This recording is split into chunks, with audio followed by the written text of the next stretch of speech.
What's up guys, it's Claudio from Visual Modo WordPress themes, and in today's video we're gonna learn how to apply color schemes across your entire WordPress website for free using Elementor.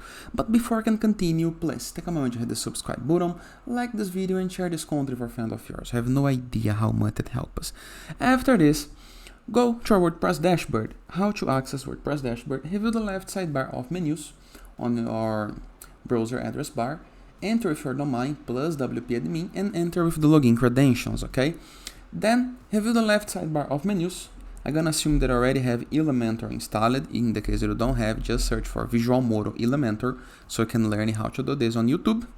And after this, go to page. You can go to a previously made page or add a new page. It's up to you, okay?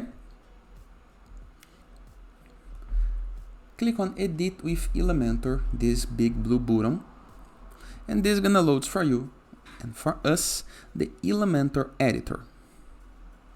Of course, the time that it takes for loading changes according of how many plugins you have, your server performance, the speed.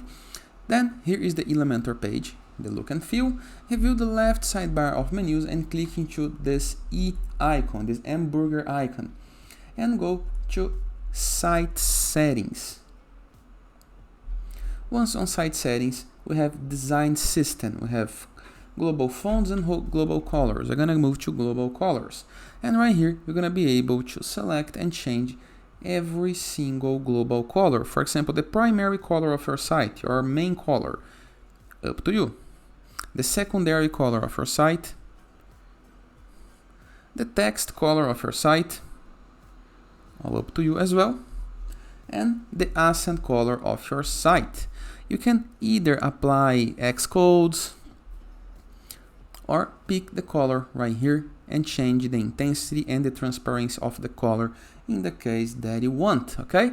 After doing your change, all you have to do is click on Save Change, okay? Wait a moment and the global colors of your site has been changed.